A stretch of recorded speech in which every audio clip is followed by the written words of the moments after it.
Welcome to Leadership and Loyalty Tips for Executives, part of the Full Monty Leadership Series. I'm your host, Dov Barron, founder of Full Monty Leadership. If you are a new listener, a new viewer, thank you for joining us. Strap yourself in. We're about to go Full Monty. If you're a regular, then a big thank you out to you because you're one of the people who've made it possible for us to have over 1.5 million downloads and make us the number one podcast for Fortune 500 executives. What else? We're number one in human resources. We're right at the top with family business, next generation leadership, a whole bunch of categories, as well as leadership and business. So thank you for all that you do. Thank you for sharing the show with everybody you know. And remember, as always, we need your help in keeping us relevant. So please go to iTunes and rate, subscribe to the show. Again, my name is Dov Barron, founder of Full Monty Leadership. I want to welcome you to this show. This is officially the first show that Scott and I have done together in a very long time. And the reason I decided that I would like to have us both do it together, Scott, is because there was some devastating news. Now, I realize that you may be watching this way out in the future, but devastating news came actually late last night from the UK at the passing of David Bowie, 69 years old, died with cancer. Did you hear that, Scott? I had just heard it this morning, and it was one of those, I was shocked, and then I thought, well, is this just some fake news that somebody threw out there? Yeah, and I did the same. I heard about it last night. Somebody posted it, and I went to Google and put it in, and one of the things that came up was hoax, because there had been a hoax of his death last year. Oh. But apparently it is very real, and that he had passed from cancer. Apparently he was battling cancer for 18 months. Wow. You know, and I posted a whole bunch of stuff about it on social media, Facebook and Twitter and such. But, you know, our subject is leadership. And very often I'll ask the question, well, what is leadership? And for me, one of the elements of leadership is influence. You're a leader if you impact and you influence. So it's not just political or business, but it could be fashion, it could be music, it could be many of the different areas of life. How do you have a specific memory of David Bowie, of how he had impact on your life, how he had influence on your life? Well, what comes to mind is when I was a teenager, he came to town and he played in the stadium. It was open air stadium. It was the only place they could fit all of us in there. And I was like so high up in the seats, the nosebleed seats, and he was like a little stick, and they didn't have big TV screens, No. So, you just sort of projected yourself right into the stage there with him because you're practically on top. And that's, so I'm happy that I was able to see him live. And I think, a number of his songs, particularly the one about the guy up in space, I think really Space Odyssey, really got me thinking a lot about life and what you do and where you go. Right. I think that I saw him live 3 times. I saw him as Ziggy Stardust on his very first tour. I saw him on a second tour, which was the Aladdin Sane tour, and then I saw him in Australia. That was in the UK, and then I saw him in Australia on his Young Americans tour, which was the Let's Dance and all those great songs that were actually all filmed in Australia. So he was a big part of Australia for that album. There was a great bond. He actually had Aboriginal Australians in his videos. He was very connected to that. And I really saw him as a guy who had a lot of power, a lot of influence. I mean, I remember clearly being in my first career, which I started at 13, and I remember all the guys around me that Bowie gave permission for people to be themselves. Like, so if you were a bit of a weirdo or a bit of a freak by traditional understanding, he gave permission for us to be something more, gave permission for us to embrace the, quote, freak part of us. And it was interesting for me because I saw people who I think were pretty stiff. They came from pretty stiff backgrounds, suddenly have permission to something as simple as change the color of their hair. But it was massive for them. They had permission to speak out or to do something. You know, there was, I think in many ways he was a cultural revolution embodied in a man. I would definitely agree with you. I think he really changed how people looked at a lot of things that they were doing. And it's just, and to be able to express yourself, right? I think that was the kind of the, I think of a butterfly coming out of the cocoon of the 50s, you know. It was like, wow. Very interesting because, I mean, you know, he was 69. What are we? This is 2016. So he was born in 1950. Yeah. So, you know, think about that. Think about that time. You know, when we see those, I'm not from North America, but I know that those shows, what were those shows that were on in the 50s? Oh, yeah. Bonanza and I Love Lucy and Father Knows Best. Yeah, you know, you think about that world of Father Knows Best and those, you know, the way the family was portrayed. Leave It to Beaver. Leave It to Beaver, right? Think about all those things. And here's this guy who comes out of that with screaming red hair, who is fluid in his sexuality. I mean, he's done massive things for the LGBT community way before it was ever really a movement, you know? Yeah. Flamboyant clothing. He was at the birth of glam rock, which impacted bands like Roxy Music, which I was a huge fan of, but also later into the rock and roll worlds with like Van Halen and, you know, all those kinds of bands. They all picked up that glam rock thing, you know, the platinum blonde with the big hair. And yeah, that's right. all that comes out of David Bowie being this very brave soul. And I saw an interview with him where he said that, he was asked, well, why did you go into music? And he just said he felt like things had to change and he didn't know how to change them, and music seemed to be a good way to do that. It was like a way to rebel. Yes. And it always has been, when you think about it, right? The chants and the songs and... Yeah, and here's the other thing for me. You know, we talked about leadership is influence. Well, who has a lot of influence? You know, we talk about different people, we talk about politics, we can talk about business. But, you know, if you think about this, all of us, if we stop for a minute and just think about this, who impacts us? Who is it that gets to us and changes the way that we think? I would say mothers, because we're all brought up by a mother, or a mother figure. So mothers, creative artists, because they're subversive in how they send their message. It's not in your face.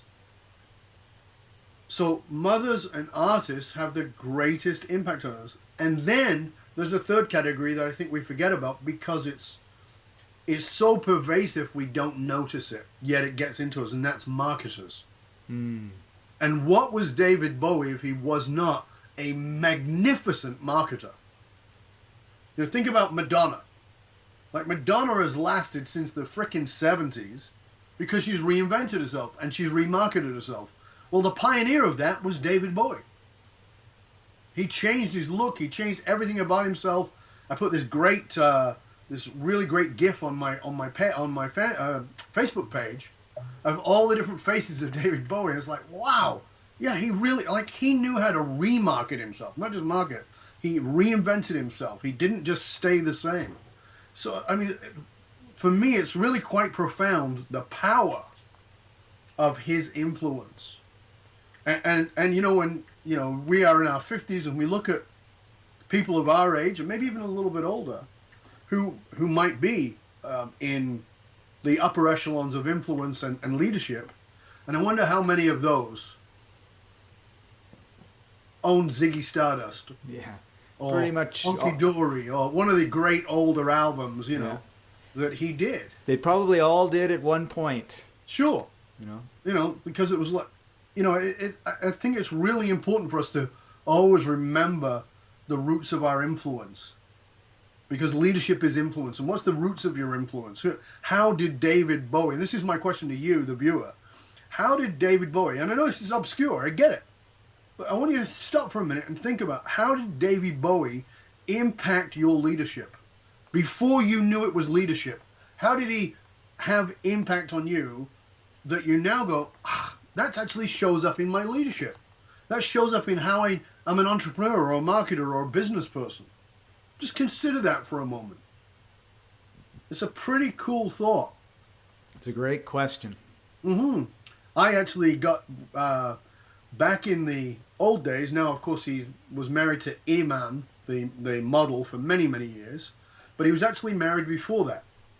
And I actually got to meet his wife, the girl he was married to when he was really young, back in the very early days. And, you know, she had the Ziggy hair and, you know, it's so cool to have that connection. Very cool. You grew up in Canada. Yes. I was a kid in the UK. Who was a musical influence for you? Well, the Beatles, I think, were massive. And then actually, the very first album I ever bought was a Supertramp album. Oh, yeah. I had bought or gotten a record player for Christmas or my birthday, or just did it. And I called up my cousin who was a DJ, and I said, I got this thing. What should I play on it? And he said, Crime of the Century. You're nothing but a dreamer. That's right. It's perfect. So, I mean, I listened to that thousands of times. And Ruby on a Road to Nowhere. Mm-hmm. Actually, you know, talking about musical influences. When I left my grocery manager career, it was because I really saw I was on a road to nowhere. Right. And I never really thought of that. So but see, that to me is you know, every music for me is, you know, I talk about these singers and these musicians and these songwriters and having influence and being leaders. But when you think about it, if I was to sit down with you, I bet, you know, with anybody and say to you, what's the soundtrack of your life? You might go, I don't really know. But I say, well, think about when you were 16. What was always playing on the radio or in your car, or, you know, what was the first record? We've all got this soundtrack to our life. Yes. And very often, it's profound. Very often, it's something that we allow in to ask us questions when we don't have the courage to ask ourselves. You know, like you too. The Joshua Tree album, which is probably all-time great rock and roll albums, but you know, still haven't found what I'm looking for. Right. What a song! What a song! I played that song to death, and it was old already then. But I played it to death in 1990 after I fell off the mountain, and I just, you know, realized that I'm lost. Yeah. Everything that I thought was real is shattered, and I still haven't found what I'm looking for. You know, it's amazing to me, these songs and these musicians have so much power and so much influence on us. That's what I'm saying about they influence us towards our own leadership. Yes. And my David Bowie soundtrack in my life is throwing gasoline on the fire. Throwing gasoline on fire. Sounds so much better when he sings it than when I say it. Yeah. But it's just like throwing gasoline on fire. Yeah. It's just like, awesome song, right? Yeah. From the Young Americans album. The Young Americans album. And it was the first time I heard it was in a movie. Oh, really? Yeah, and for some weird reason, I guess he did it for the movie, and the people that did the movie would not let him do it exactly the same for his album. Oh. So he had to actually rearrange it for his album. And you can't get that song that was in the movie, which I think was a better version than what was in the album. Oh. Because that was the first time I heard it, right? Any idea what the movie was? It was about cat people. It was cat people. Yeah. It was cat people. Natasha Nikinsky and what's his name from Clockwork Orange? That guy. He was the lead, and Natasha Kinski was the lead female. It was called Cat People. Yeah. Ah, it was in that. Okay. See, again, movies. You know, we think. I mean, this is what I'm trying to. My point here today is we think of leadership, and we think of influence, and we think of these things as being very linear, very logical, but what are they? The truth of them, they're this emotional impact that shifts us and has us look at something in a completely different way. I was watching, my granddaughter was with us yesterday, and we're you know, she's 5 years old, and she's watching a Cinderella movie. So I'm watching a Cinderella movie. Now, would I ever watch a Cinderella movie if she wasn't here? Not a chance in hell. But she's here and I want to sit with her, so, she's sitting on my lap and we're watching this. And there's a line in there, and I don't remember what the line was, but I got choked up. Hmm. And I got choked up and I got out my phone immediately and wrote myself a quote. Like, it reminded me of something that I know to be a truth. And I wrote this quote, and it was like, wow, inspiration is all around us. It's everywhere. And it's particularly pervasive in the arts. Yes. So, as we finish up today, I want to ask you, the viewer, challenge you to take a look at not only David Bowie, but to take a look at art, to take a look at music, take a look at film, take a look at TV, take a look at artists and musicians, composers, whatever it may be, and actually ask yourself, how has that impacted my life and the way I do business, leadership, entrepreneurship, whatever it is that you consider yourself to be. Ask yourself how that's been impacted you, and let us know. Leave us a note. Leave us some feedback on that. Love to know that from you. How have you been impacted by the creative arts in a way that has been taken into something that's not necessarily seen as the creative arts?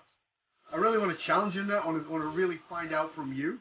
I want to thank Scott for being on the show with me today. Thanks for being the sounding board and dancing through, tripping through the light fantastic through the time tunnel into the 70s and beyond. Let's dance, Dove. Let's dance.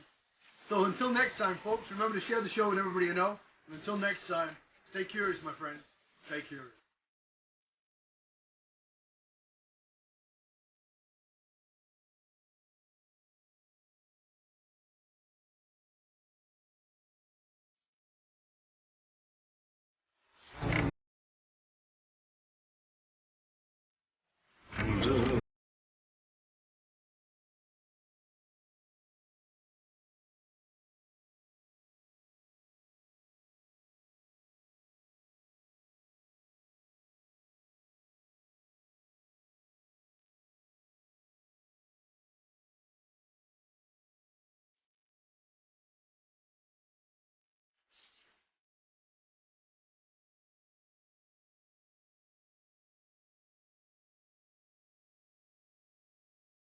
You know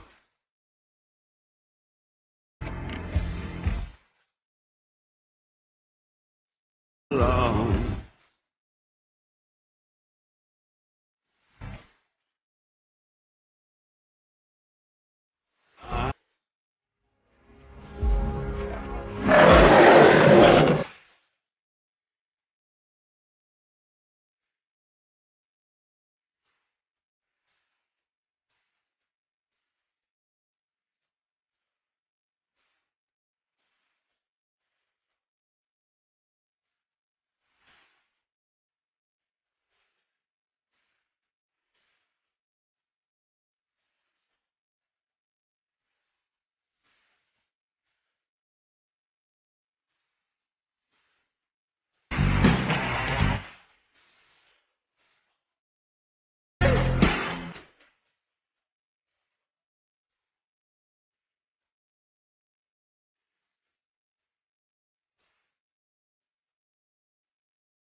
never